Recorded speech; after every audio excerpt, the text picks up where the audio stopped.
Este programa contém dramatizações de eventos reais e material adulto que pode ser inadequado para alguns telespectadores.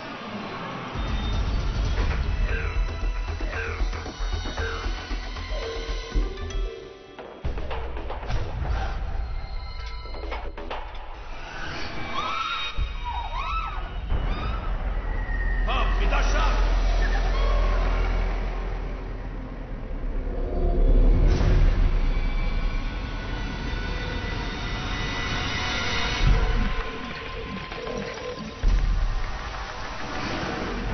Atração perigosa. Movido pelo desejo. Na noite de 29 de maio de 1984, após passar 1 hora procurando por sua filha pelas ruas de Kenosha, no estado de Wisconsin, a mãe de Vernita Witt, de 9 anos, contata a polícia. Bom, a mãe nos disse que tinha um namorado e ele perguntou se podia levar a Vernita a um parque de diversões. Mas por volta das 11 da noite, eles ainda não tinham voltado. Juanita, a mãe de Vernita, descreve seu namorado. Ela o conheceu 1 mês e meio antes daquele 29 de maio. Disse que seu nome era Robert Knight, que morava na Rua 20, em Kenosha. E chegou a mostrar sua identidade para a Juanita.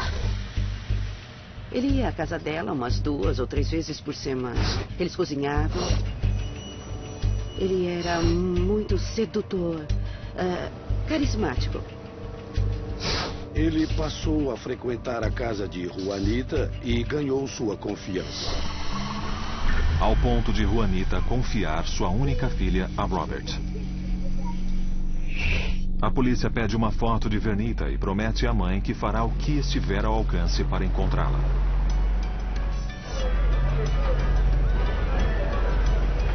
Eles não estavam no parque que Robert citou. Na verdade, não havia outro lugar para procurá-los. Checamos o endereço onde Robert Knight dizia morar em Kenosha. E descobrimos que ele não existia.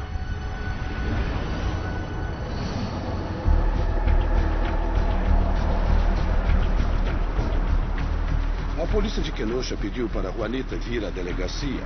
Não havia nenhum Robert Knight nos registros. Então mostraram um álbum com fotos de criminosos para ela. Ela escolheu a foto que pensava ser de Robert Knight, mas era de Alton Coleman. E Alton Coleman, de 28 anos, não é um estranho para as autoridades. A polícia de Kenosha percebeu que era um sujeito com histórico de estupros e imediatamente começou a procurá-lo.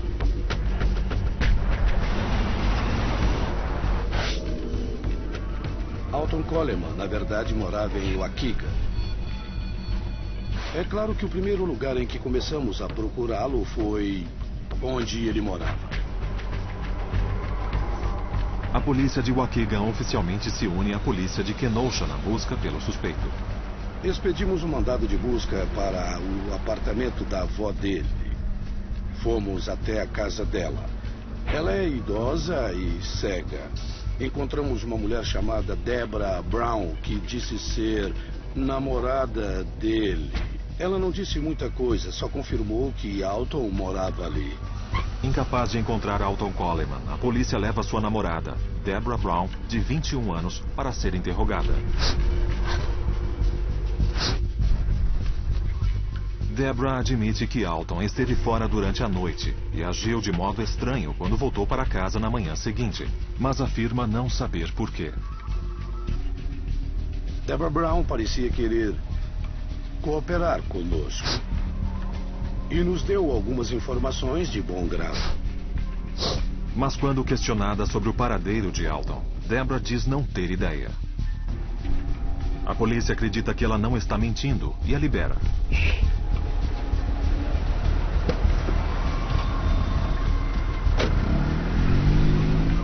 Quando terminamos de interrogar Deborah, sentimos que era preciso fazer de tudo para achar essa menina, porque ela havia sumido há 2 dias. Ela podia estar presa em algum lugar.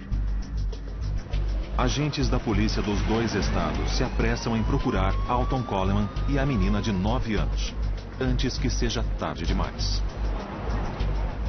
Emitimos um alerta geral e procuramos em vários lugares. Mas Kenosha é uma cidade grande. O Alton não tinha conhecidos aqui e nós não tínhamos exatamente onde procurar.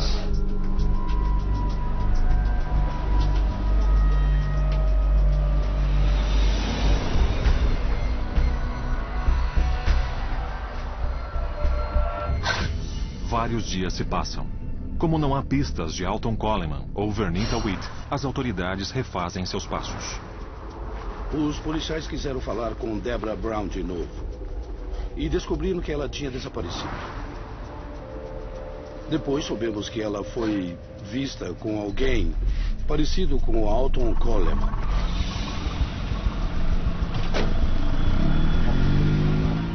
Com base na ficha criminal de Alton e no fato de Deborah ter desaparecido, um júri federal determina que ambos sejam indiciados pelo sequestro de Vernita Witt.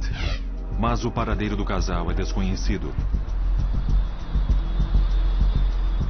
E então, no dia 19 de junho... Cerca de 2 semanas e meia depois do dia do sequestro, a polícia de Waukegan recebe um telefonema de 2 homens que tinham entrado em um prédio abandonado. Eles entraram em um dos apartamentos abandonados e quando abriram a porta do banheiro, encontraram um corpo. O que os investigadores mais temiam acontece quando o corpo é identificado como sendo de Vernita Witt. O corpo estava bem decomposto, os braços e pernas estavam amarrados com cabos. A causa da morte foi estrangulamento.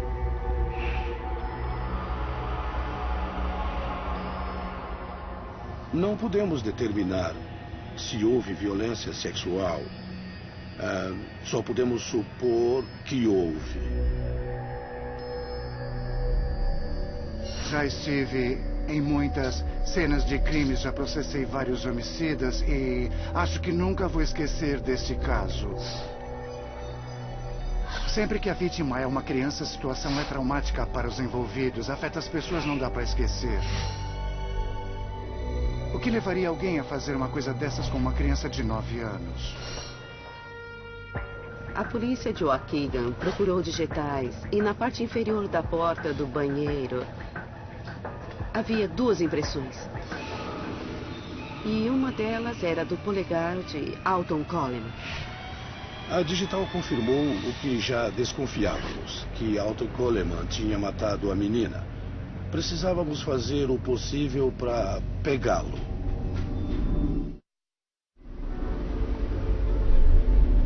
Todos ficaram com medo, porque ele ainda não tinha sido preso e ninguém sabia onde ele estava.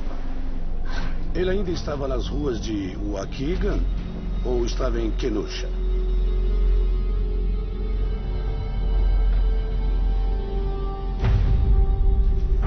Ninguém sabia, nem a polícia.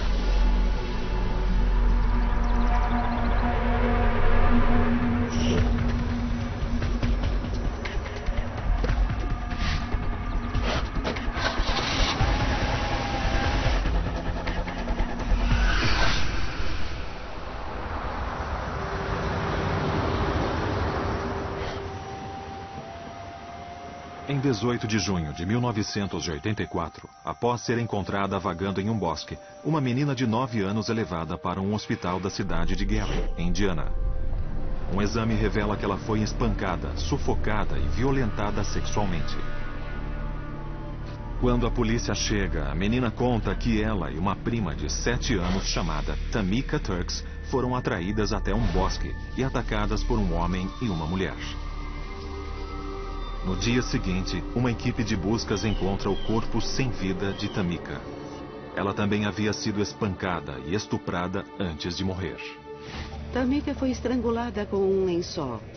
E a outra menininha que estava deitada no chão presenciou tudo.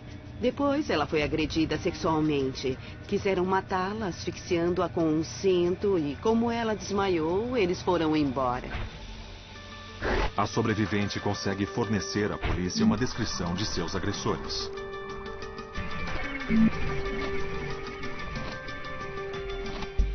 Estávamos assistindo a um telejornal de Chicago e a matéria falava da descoberta do corpo de Vernita Witt. Depois passaram outra matéria sobre duas garotas atacadas, dizendo que uma delas tinha sido morta em Gary, Indiana. Minha primeira impressão foi: não vamos culpar Alton Coleman por qualquer morte. Alguns minutos depois de ouvir o resto da reportagem, comecei a pensar em uma onda de homicídios em série. E para Alton Coleman e Deborah Brown, é só o começo.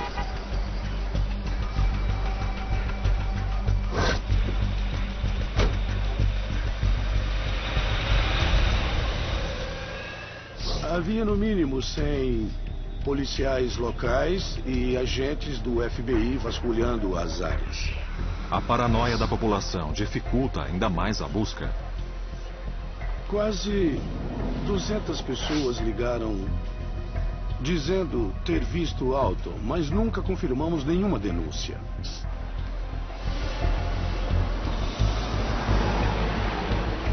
Não é a primeira vez que as autoridades procuram por Alton Coleman.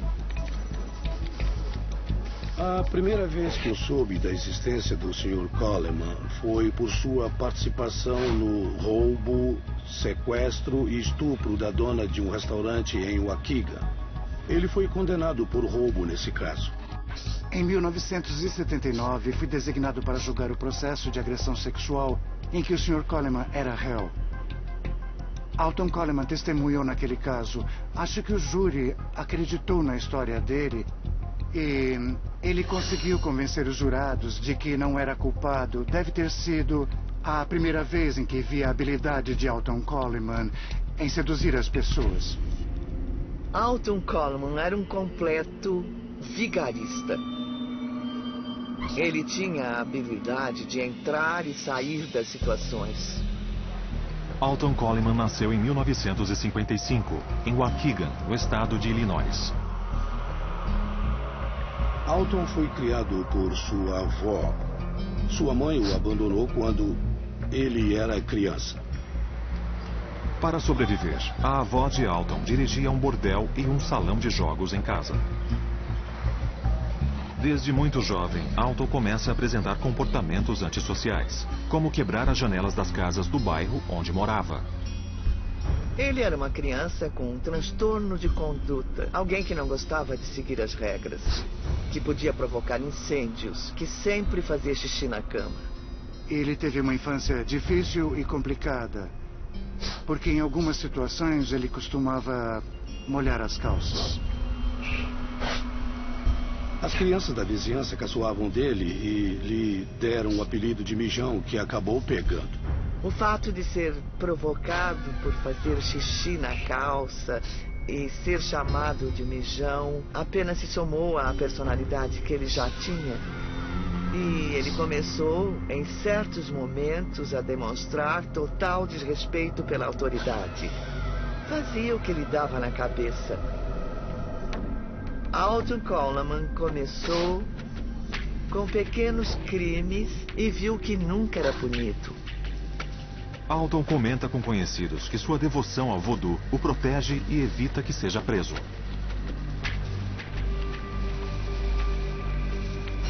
Ele não tinha respeito pela autoridade porque nunca ninguém lhe impôs isso. Estimulado pela ausência de consequências, Alton passa a cometer crimes mais graves. Em 1973, com 18 anos, ele é preso por agressão sexual, crime pelo qual seria preso outras 5 vezes ao longo de 10 anos. Ele foi condenado apenas uma vez. Enquanto cumpre sua pena, Alton torna-se conhecido por molestar e violentar sexualmente outros presos. O perfil feito por um psiquiatra da prisão define Coleman como pansexual.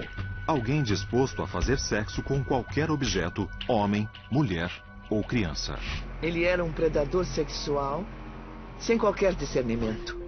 Em 1983, Coleman conhece Deborah Brown, de 21 anos. Deborah Brown vinha de uma família de 11 filhos. Todos cuidavam uns dos outros. Seu coeficiente de inteligência, o QI, era algo em torno de 60. E se pensarmos exclusivamente nos números, podemos dizer que ela tinha um retardo mental leve. Ela apresentava o chamado transtorno de personalidade passivo-dependente e precisava se tornar dependente de alguém. Alton Coleman deliberadamente planejou seduzir Deborah Brown. Ele sabia que ela seria a parceira perfeita.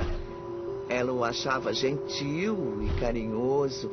Achava que ele queria tornar a vida dela maravilhosa e cedeu aos seus encantos porque faria qualquer coisa para ter esse homem em sua vida. Ele conseguia identificar pessoas vulneráveis e se aproveitava delas. Autoridades sabem que não tem um, mas 2 criminosos perigosos à solta. E isso os torna 2 vezes mais mortais. Em 19 de junho de 1984, em Gary, Indiana, os pais de Donna Williams, de 25 anos, comunicam seu desaparecimento à polícia. Donna havia dito aos pais que iria sair com seus novos amigos. Alton Coleman conheceu Donna Williams e eles falaram em ir à igreja. Ele queria confessar e fazer parte da igreja que Donna Williams frequentava. Um dos traços que Alton Coleman apresentava, como todos os psicopatas, era a habilidade de ser aparentemente inofensivo. Ele não abordava uma pessoa, puxava uma faca e dizia, venha comigo. Ele criava um relacionamento. Uma semana depois, o carro de Donna Williams é encontrado em Detroit, no Michigan. Não há sinal de Donna, mas a polícia encontra uma identidade falsificada com a foto de Deborah Brown.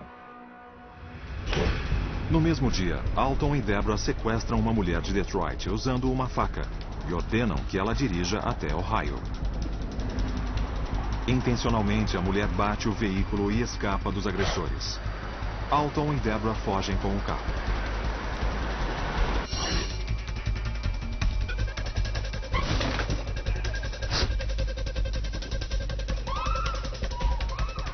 Em 28 de julho, um casal de Dearborn Heights é brutalmente agredido em sua casa por Alton Coleman e Deborah Brown.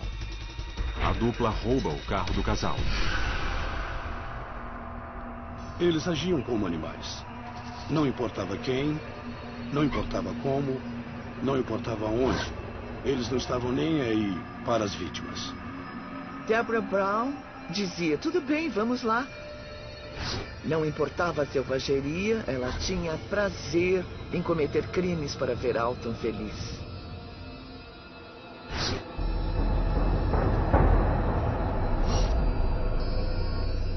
Acredito que eram todas vítimas ocasionais. Seja para roubar dinheiro, para arrumar um carro, para obter comida. Eles passavam de uma vítima a outra.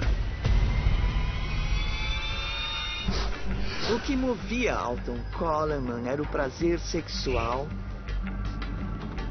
e o prazer sádico de machucar alguém. Isso o motivava. Já a Deborah queria fazer o que quer que Alton mandasse. Ela sentia prazer em satisfazê-lo. As autoridades caçam o casal em 4 estados, determinadas a detê-lo antes que ataque novamente.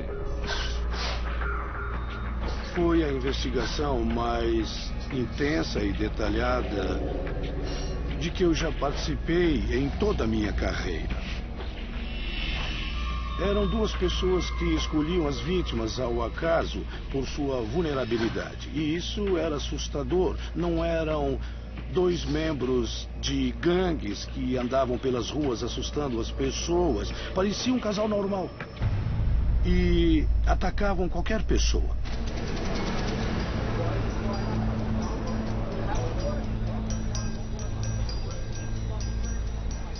Como vai, senhor? Em 7 de julho, Alton Coleman invadiu uma casa em Toledo, Ohio, onde moravam o senhor e a senhora Duvenbeck.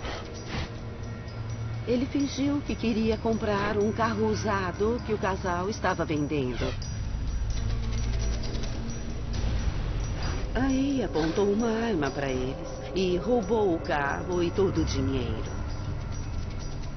Ele atacava vítimas mais fracas, ou menores, ou mais velhas que ele. Fazia isso de propósito. Ele só escolhia pessoas que não pudessem se defender. Era uma relação de predador e presa. O predador sabe que a vítima é vulnerável. Ele sabe que a presa está disponível.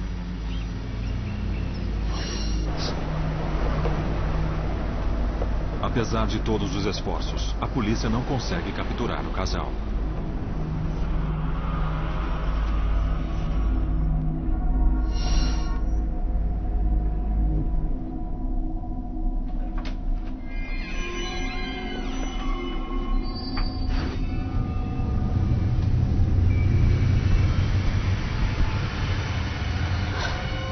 No dia 11 de julho, em Toledo, no estado de Ohio, os parentes de Virginia Temple, de 30 anos, e de sua filha, de 10 anos, informam o desaparecimento das duas à polícia. Virginia Temple e sua filha foram encontradas em um armazém. Virginia Temple havia sido estrangulada e amordaçada com uma camiseta de criança. Sua filha foi estuprada e também foi estrangulada. Uma pegada de Alton Coleman é encontrada em uma peça de roupa próxima aos corpos. Deborah Brown e Alton Coleman eram muito descuidados. Mas não porque queriam ser capturados. Eram arrogantes por causa da impunidade. Achavam que não precisavam se esconder. No mesmo dia em que os corpos de Virginia Temple e de sua filha são encontrados, os restos mortais de Donna Williams são achados em uma casa abandonada em Detroit. Ela havia sido estrangulada até a morte com uma meia calça. Os assassinatos que Alton Coleman e Deborah Brown cometeram estavam entre os homicídios mais perversos que eu investiguei ou que tenha visto ou ouvido falar. Eles matavam a sangue frio. A busca por Alton e Deborah se intensifica e outras comunidades entram em alerta.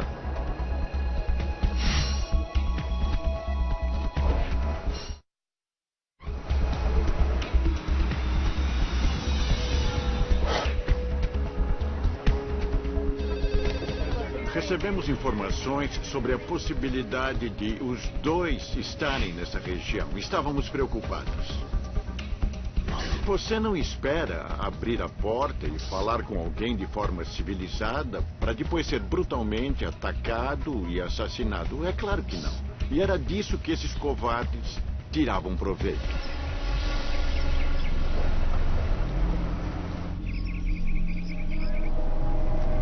Mãe?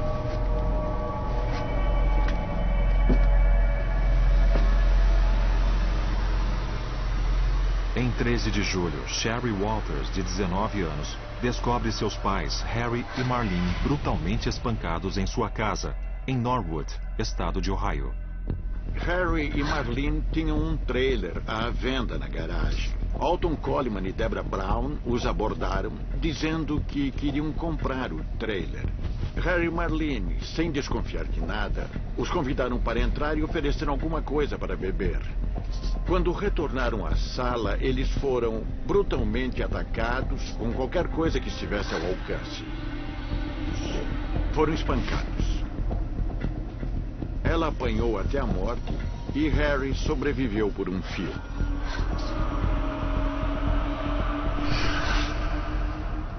Eu não sei como ele sobreviveu. Tenho certeza de que os dois acharam que ele estava morto. O FBI faz uma adição especial. Alton Coleman vira o 11º criminoso da lista dos 10 mais procurados. Este recurso é utilizado quando há crimes hediondos em andamento, para destacar um suspeito extremamente perigoso.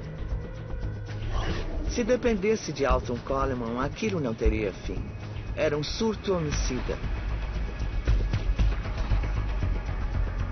Deborah Brown faria qualquer coisa para deixá-lo feliz. Eles não eram psicóticos. Não estavam fora da realidade. Eles matavam por matar.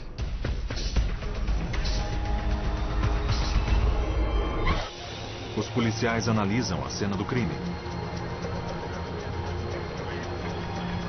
E para um deles, o crime é ainda mais estarrecedor.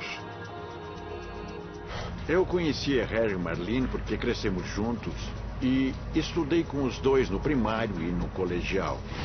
Mas não seria nada bom se eu me envolvesse pessoalmente no caso. O trabalho tinha que ser feito. Em outras palavras, se quisesse descobrir quem fez isso, eu devia agir de forma profissional, solucionar o caso e depois me preocupar com o resto. As autoridades continuam a busca na tentativa de deter o casal antes de um novo ataque.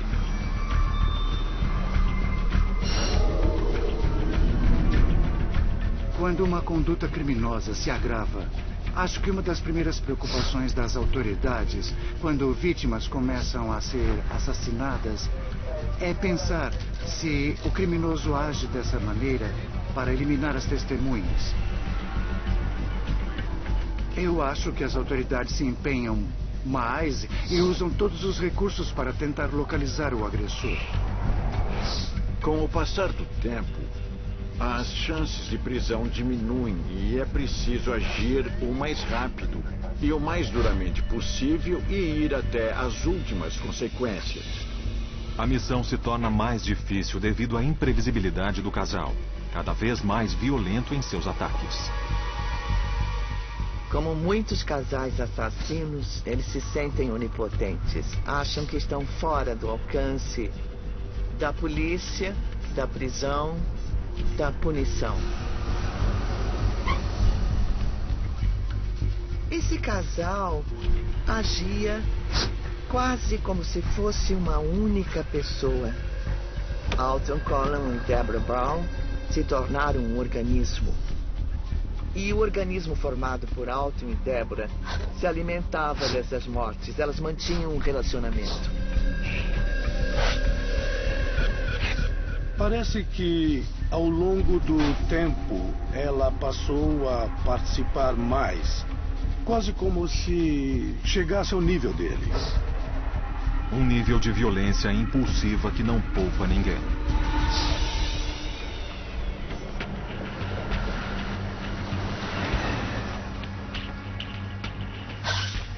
Olin Carmichael Jr., um professor universitário de 45 anos, é sequestrado em seu carro em Lexington, estado de Kentucky, em 16 de julho.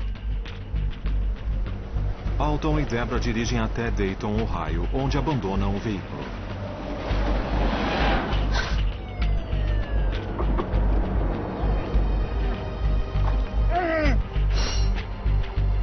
Carmichael sobrevive. Em 17 de julho, ainda na cidade de Dayton, Alton e Deborah atacam um reverendo de 82 anos e sua esposa de 76. Na semana anterior, o casal os havia ajudado e oferecido um lugar para ficarem. O reverendo e sua esposa sobrevivem por pouco.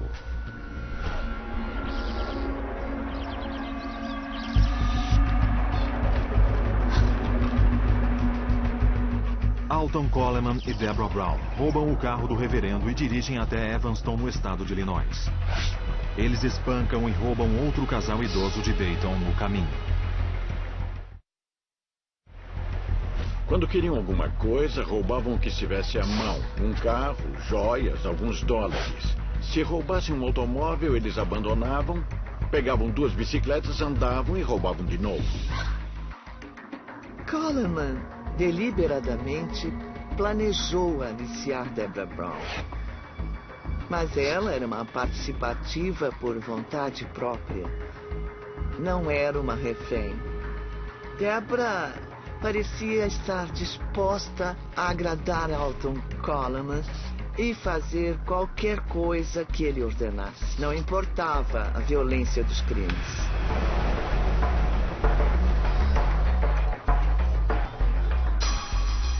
Dois dias após Alton Coleman e Deborah Brown terem deixado o estado de Ohio, o corpo de Toni Storey, de 15 anos, é encontrado em um edifício abandonado na cidade de Cincinnati. Ela foi esfaqueada várias vezes e baleada na cabeça, mas morreu por estrangulamento. Testemunhas a viram na companhia de Alton Coleman e Deborah Brown. Um bracelete da vítima, Virginia Temple, é encontrado embaixo do corpo de Toni. A razão para o casal ter deixado esta evidência provoca especulações. Acredito que Alton Coleman, com o incentivo de Deborah Brown, começou a gostar do status de celebridade, de ser um serial killer. Ele deixou uma prova. Ele sabia que seria identificado como o assassino, assim como Deborah Brown. Alton Coleman e Deborah Brown cometiam assassinatos em série pelo prazer. Matavam pela emoção.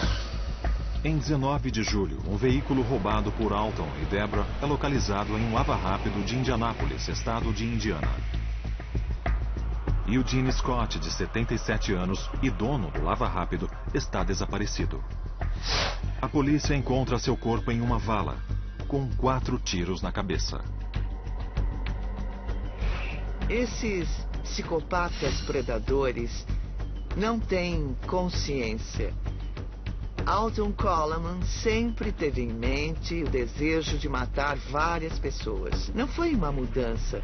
Ele estava tirando a máscara. No caso de Deborah Brown, ela via Alton Coleman como um verdadeiro príncipe. E seja matando essa gente ou não matando ninguém, ela o seguiria até o inferno. Alton Coleman se aproveitava de pessoas bondosas e de forma covarde as atacava, assassinava e roubava seus pertences.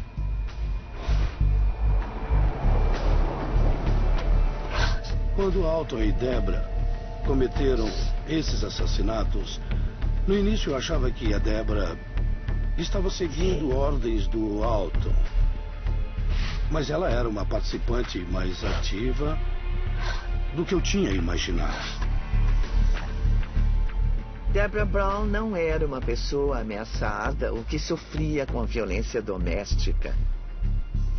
Deborah Brown se tornou uma participante ativa a ponto de ajudar Alton Coleman a abordar as vítimas antes.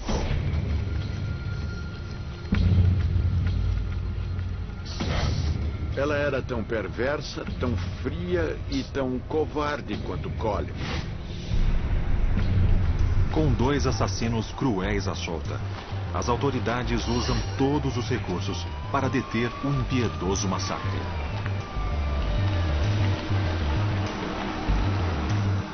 O FBI traçou um perfil. Ele previa que os 2 voltariam a Waukegan. Nós nos preparamos para isso. Instruímos as unidades de patrulha, instruímos todos os policiais. Um agente do FBI foi para Evanston instruir a polícia. Colocamos cartazes com a foto de Alton em toda a cidade. Ao prever o próximo passo do casal, as autoridades fecham o cerco para tentar deter Alton Coleman e Deborah Brown de uma vez por todas.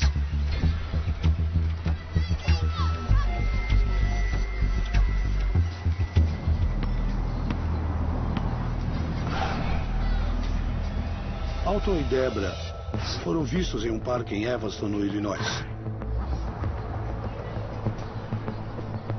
por um homem que conhecia os 2.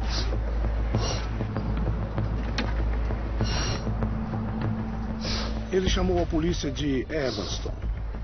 Eles queriam que tudo acabasse no que chamamos hoje de suicídio policial. Queriam que nós os matássemos durante a prisão, ou queriam ser pegos e ter a publicidade que achavam que mereciam por serem serial killers. Coleman, parado! Parado! Coloquem as mãos para cima! Não há como saber.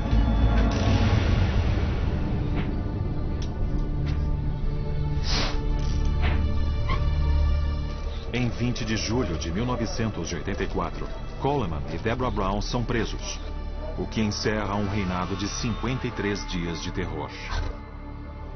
Alton Coleman portava uma faca e Deborah Brown uma arma. Eles não tiveram chance de machucar mais ninguém. E para a polícia, a captura foi perfeita.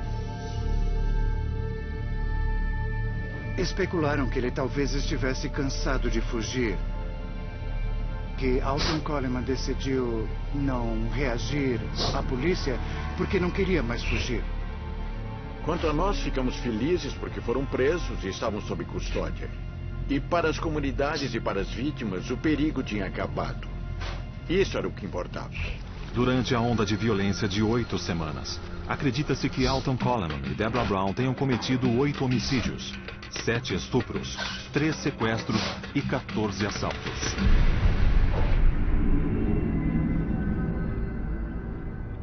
Foi um grande alívio ele ter sido preso porque pudemos seguir em frente e fazer justiça. Promotores de 20 jurisdições se encontram para decidir como organizar as acusações contra Alton e Deborah. Um dos aspectos era qual estado instauraria o processo primeiro com base no pedido de pena de morte. Eles decidiram que o primeiro caso seria julgado em Ohio.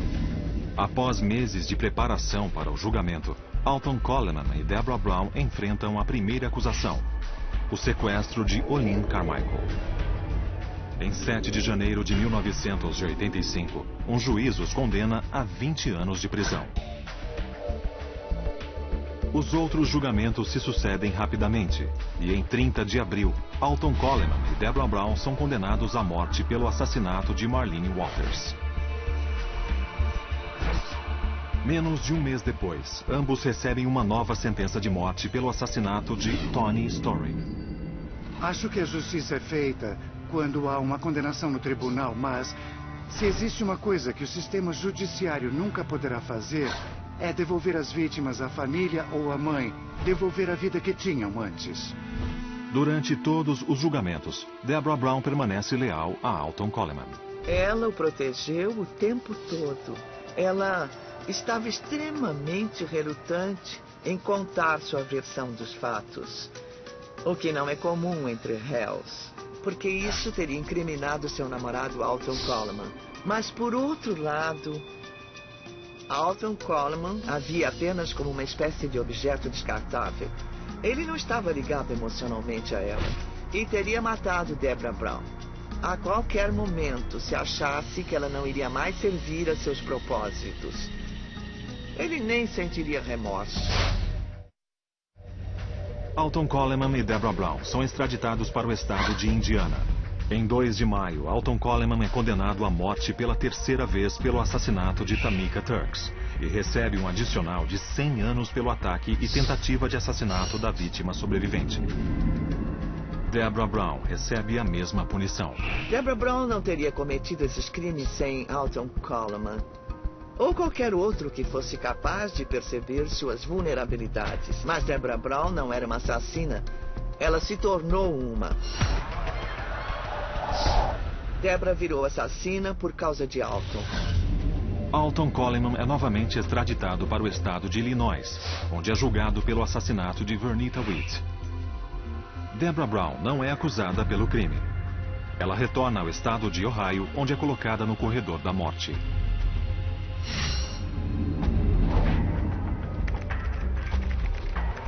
Alton Coleman já tinha 3 condenações à morte e quando o recebemos em 1986, só tivemos que olhar para a foto de Vernita Witt, aquela garotinha, para decidir que nós queríamos jogá-lo. O novo julgamento começa em 15 de janeiro de 1987 e termina em 24 de janeiro. O veredicto do júri: pena de morte. Quando retornaram com a decisão de recomendar a sentença de morte, os jurados pediram ao juiz para me ver e ver Matt Chance. Nós entramos na sala do júri e eles estavam em pé, nos aplaudindo. Com a quarta sentença de morte, Alton Coleman torna-se a primeira pessoa a ser condenada à morte em 3 estados. Ele tenta contestar as sentenças alegando, entre outras coisas, que foi uma criança abusada e negligenciada. Sociopatas nascem assim. Basicamente não se transformam em um. Ninguém vira vigarista ou psicopata porque foi provocado. São assim porque nasceram assim. Os parentes das vítimas não querem saber a infância que eles tiveram. Nem eles, nem ninguém. Essas pessoas tiraram vidas de forma brutal. Isso é só o que importa. Não quero ouvir desculpas. Em 1991, o governador de Ohio comuta a sentença de morte de Deborah Brown antes de terminar seu mandato. Ele cita o retardo mental de Deborah, alegando que seu desenvolvimento emocional era o de uma criança e que era controlada por Alton Coleman. Na minha opinião, apesar de Deborah Brown ter um QI que poderia indicar a existência de um leve retardo mental, isso não muda o que ela fez com Alton Coleman. O retardo mental de Deborah Brown pode significar que ela não ia bem na escola, mas era totalmente capaz de agir no dia a dia. Deborah Brown sabia o que estava fazendo, sabia que estava fazendo coisas erradas e continuou a fazer, apesar de tudo. Fiquei desapontado, para dizer o mínimo. Ela devia ter sido executada. E escapou da execução. Eu fiquei enojado. Eu senti que as pessoas que tomaram aquela decisão deviam ter estado na cena do crime, em vez de olhar esses indivíduos cruéis por trás de grades e comutar sua sentença. Depois de várias apelações, em 26 de abril de 2002, com 46 anos de idade, Alton Coleman é executado com uma injeção letal na penitenciária de Mansfield, perto de Lucasville, Ohio. Já que um grande número de vítimas e familiares das vítimas quer presenciar a execução, uma transmissão em circuito fechado é realizada para atender o máximo de pessoas possível. Se eu comparecia à execução? Não. Eu até tentei, mas me disseram que os assentos estavam tomados e não consegui um lugar. Algumas pessoas dizem, eu não quero presenciar uma execução. Bom, quando se trabalha num caso como esse, sabendo qual vai ser o resultado, acho que eu estaria lá para assistir à conclusão. Acho que Alton Coleman era um verdadeiro verme. Não importava quem, não importava a idade da vítima, não importava a sua vulnerabilidade, ele fazia pela emoção e também pelo dinheiro. Não havia a menor chance desse homem se reabilitar. A justiça foi feita. E ele nunca mais vai poder espalhar o terror como já fez.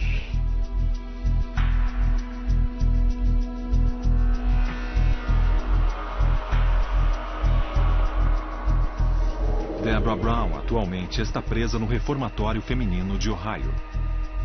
Se um dia for libertada, ela ainda terá de enfrentar a pena de morte em Indiana.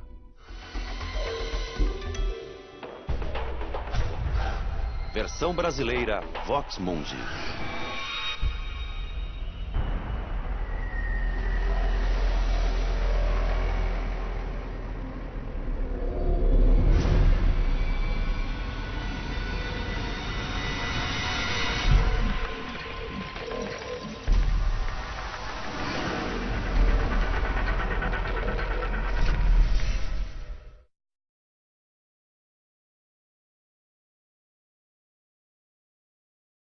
autoridades procuram por Alton Coleman. A primeira vez que eu soube da existência do Sr. Coleman foi por sua participação no roubo, sequestro e estupro da dona de um restaurante em Waukegan. Ele foi condenado por roubo nesse caso. Em 1979, fui designado para julgar o processo de agressão sexual em que o Sr. Coleman era réu. Alton Coleman testemunhou naquele caso. Acho que o júri acreditou na história dele e ele conseguiu convencer os jurados de que não era culpado. Deve ter sido a primeira vez em que vi a habilidade de Alton Coleman em seduzir as pessoas. Alton Coleman era um completo vigarista. Ele tinha a habilidade de entrar e sair das situações. Alton Coleman nasceu em 1955, em Waukegan, no estado de Illinois. Alton foi criado por sua avó. Sua mãe o abandonou quando ele era criança.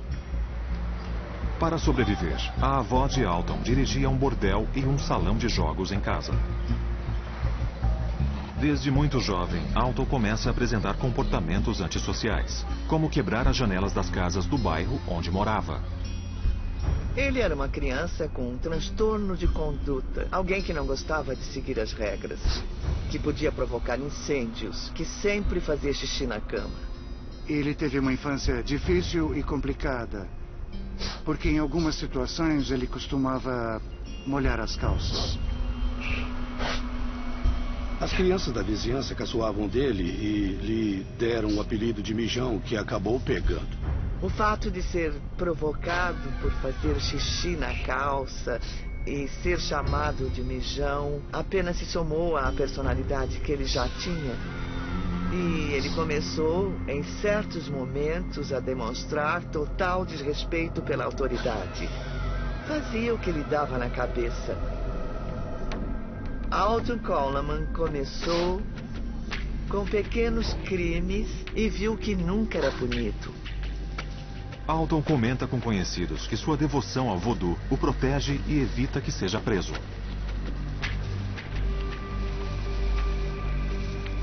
Ele não tinha respeito pela autoridade porque nunca ninguém lhe impôs isso. Estimulado pela ausência de consequências, Alton passa a cometer crimes mais graves. Em 1973, com 18 anos, ele é preso por agressão sexual, crime pelo qual seria preso outras 5 vezes ao longo de 10 anos. Ele foi condenado apenas uma vez. Enquanto cumpre sua pena, Alton torna-se conhecido por molestar e violentar sexualmente outros presos. O perfil feito por um psiquiatra da prisão define Coleman como pansexual, alguém disposto a fazer sexo com qualquer objeto, homem, mulher ou criança. Ele era um predador sexual sem qualquer discernimento. Em 1983, Coleman conhece Deborah Brown, de 21 anos. Deborah Brown vinha de uma família de 11 filhos. Todos cuidavam uns dos outros. Seu coeficiente de inteligência, o QI, era algo em torno de 60. E se pensarmos exclusivamente nos números, podemos dizer que ela tinha um retardo mental leve. Ela apresentava o chamado transtorno de personalidade passivo-dependente e precisava se tornar dependente de alguém. Alton Coleman deliberadamente planejou seduzir Deborah Brown. Ele sabia que ela seria a parceira perfeita. Ela o achava gentil e carinhoso. Achava que ele queria tornar a vida dela maravilhosa e cedeu aos seus encantos porque faria qualquer coisa para ter esse homem em sua vida. Ele conseguia identificar pessoas vulneráveis e se aproveitava delas. Autoridades sabem que não tem um, mas 2 criminosos perigosos à solta. E isso os torna 2 vezes mais mortais. Em 19 de junho de 1984, em Gary, Indiana, os pais de Donna Williams, de 25 anos, comunicam seu desaparecimento à polícia. Donna havia dito aos pais que iria sair com seus novos amigos. Alton Coleman conheceu Donna Williams e eles falaram em ir à igreja. Ele queria confessar e fazer parte da igreja que Donna Williams frequentava. Um dos traços que Alton Coleman apresentava, como todos os psicopatas, era a habilidade de ser aparentemente inofensivo. Ele não abordava uma pessoa, puxava uma faca e dizia, venha comigo. Ele criava um relacionamento. Uma semana depois, o carro de Donna Williams é encontrado em Detroit, no Michigan. Não há sinal de Donna, mas a polícia encontra uma identidade falsificada com a foto de Deborah Brown. No mesmo dia, Alton e Deborah sequestram uma mulher de Detroit usando uma faca e ordenam que ela dirija até Ohio. Intencionalmente, a mulher bate o veículo e escapa dos agressores. Alton e Deborah fogem com o carro.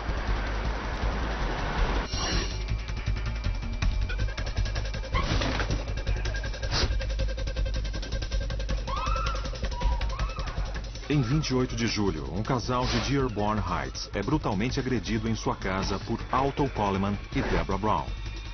A dupla rouba o carro do casal. Eles agiam como animais. Não importava quem, não importava como, não importava onde. Eles não estavam nem aí para as vítimas. Deborah Brown dizia, tudo bem, vamos lá. Não importava a selvageria, ela tinha prazer em cometer crimes para ver Alton feliz.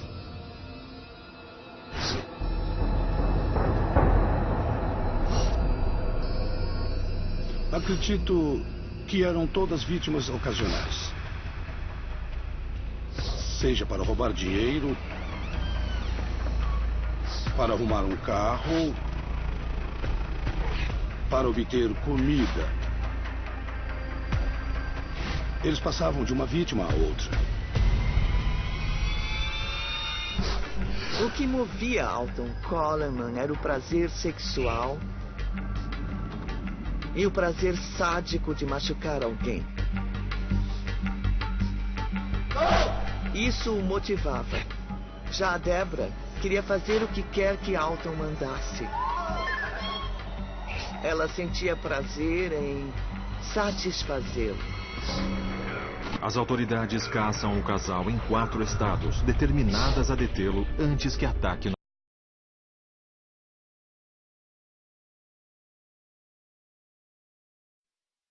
Este programa contém dramatizações de eventos reais e material adulto que pode ser inadequado para alguns telespectadores.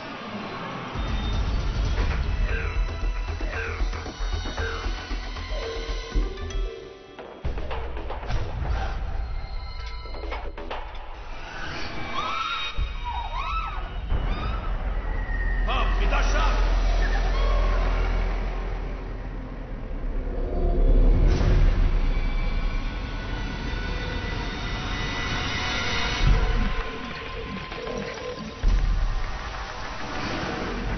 Atração perigosa.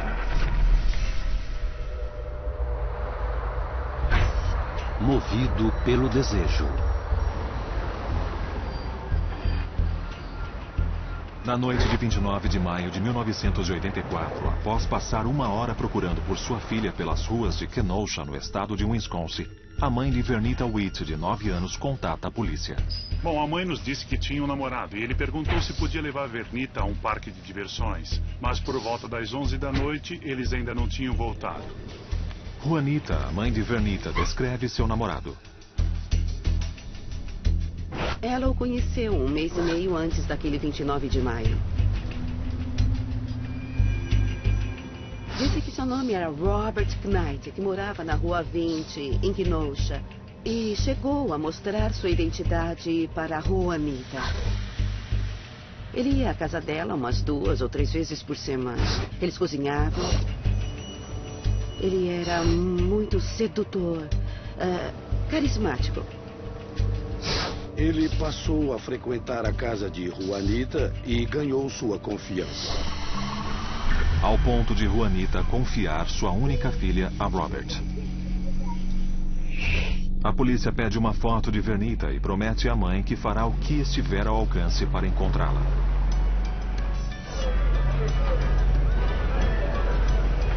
Eles não estavam no parque que Robert citou. Na verdade, não havia outro lugar para procurá-los. Checamos o endereço onde Robert Knight dizia morar em Kenosha. E descobrimos que ele não existia.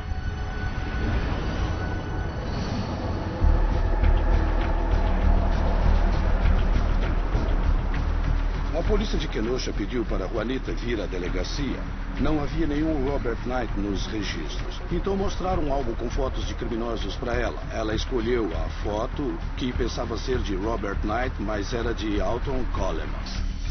E Alton Coleman, de 28 anos, não é um estranho para as autoridades. A polícia de Kenosha percebeu que era um sujeito com histórico de estupros e imediatamente começou a procurá-lo.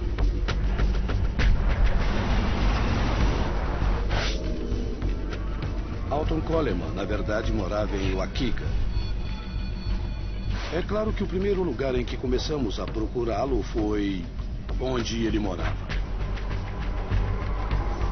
A polícia de Waukegan oficialmente se une à polícia de Kenosha na busca pelo suspeito. Expedimos um mandado de busca para o apartamento da avó dele. Fomos até a casa dela. Ela é idosa e cega. Encontramos uma mulher chamada Deborah Brown. A vítima é uma criança, a situação é traumática para os envolvidos. Afeta as pessoas, não dá para esquecer. O que levaria alguém a fazer uma coisa dessas com uma criança de 9 anos? A polícia de Waukegan procurou digitais e na parte inferior da porta do banheiro havia 2 impressões. E uma delas era do polegar de Alton Coleman. A digital confirmou o que já desconfiávamos, que Alton Coleman tinha matado a menina. Precisávamos fazer o possível para pegá-lo.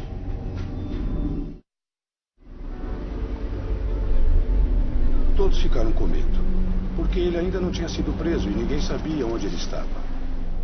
Ele ainda estava nas ruas de Waukegan ou estava em Kenosha?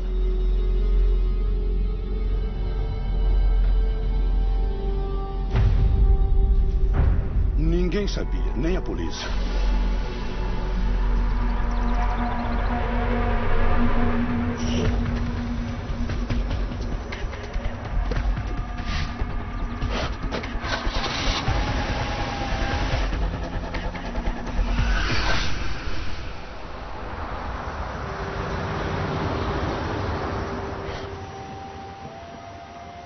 Em 18 de junho de 1984, após ser encontrada vagando em um bosque, uma menina de 9 anos é levada para um hospital da cidade de Gary, em Indiana. Um exame revela que ela foi espancada, sufocada e violentada sexualmente. Quando a polícia chega, a menina conta que ela e uma prima de 7 anos chamada Tamika Turks foram atraídas até um bosque e atacadas por um homem e uma mulher. No dia seguinte, uma equipe de buscas encontra o corpo sem vida de Tamika. Ela também havia sido espancada e estuprada antes de morrer. Tamika foi estrangulada com um lençol. E a outra menininha que estava deitada no chão presenciou tudo. Depois, ela foi agredida sexualmente. Quiseram matá-la, asfixiando-a com um cinto e, como ela desmaiou, eles foram embora. A sobrevivente consegue fornecer à polícia uma descrição de seus agressores.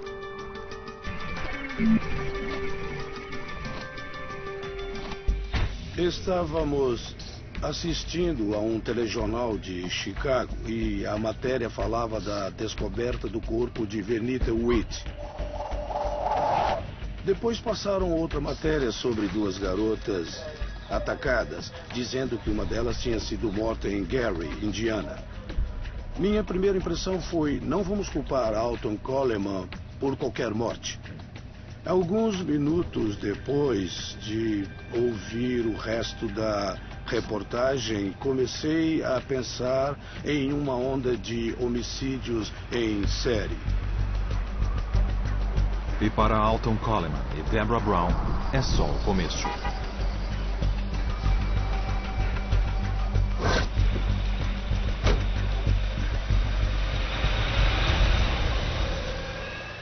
Havia no mínimo 100 policiais locais e agentes do FBI vasculhando as áreas.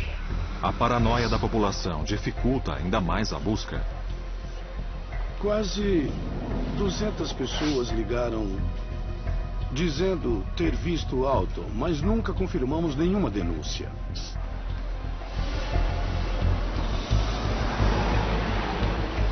Não é a primeira vez que as autoridades... Que disse ser namorada dele.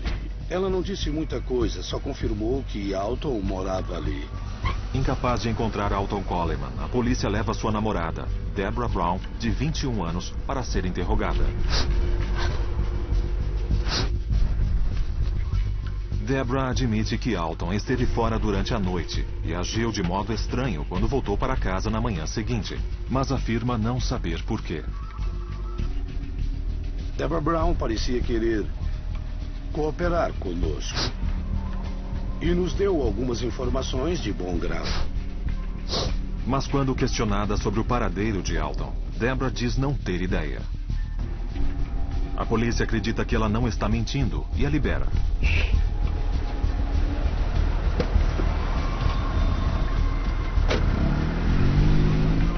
Quando terminamos de interrogar Deborah, sentimos que era preciso fazer de tudo para achar essa menina, porque ela havia sumido há 2 dias. Ela podia estar presa em algum lugar. Agentes da polícia dos 2 estados se apressam em procurar Alton Coleman e a menina de 9 anos, antes que seja tarde demais. Emitimos um alerta geral e procuramos em vários lugares. Mas Kenosha é uma cidade grande. O Alton não tinha conhecidos aqui e nós não tínhamos exatamente onde procurar.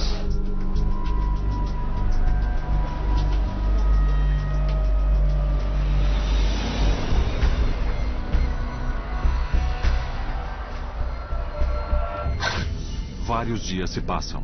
Como não há pistas de Alton Coleman ou Vernita Witt, as autoridades refazem seus passos.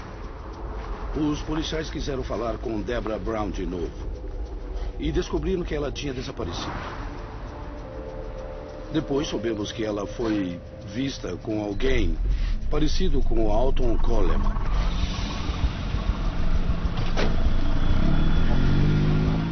Com base na ficha criminal de Alton e no fato de Deborah ter desaparecido, um júri federal determina que ambos sejam indiciados pelo sequestro de Vernita Witt. Mas o paradeiro do casal é desconhecido. E então, no dia 19 de junho... Cerca de 2 semanas e meia depois do dia do sequestro, a polícia de Waukegan recebe um telefonema de 2 homens que tinham entrado em um prédio abandonado. Eles entraram em um dos apartamentos abandonados e, quando abriram a porta do banheiro, encontraram um corpo. O que os investigadores mais temiam acontece quando o corpo é identificado como sendo de Vernita Witt. O corpo estava bem decomposto, os braços e pernas estavam amarrados com cabos. A causa da morte foi estrangulamento.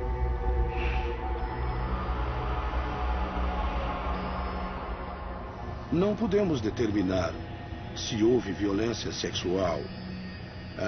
Só podemos supor que houve. Já estive em muitas cenas de crimes, já processei vários homicidas e acho que nunca vou esquecer deste caso.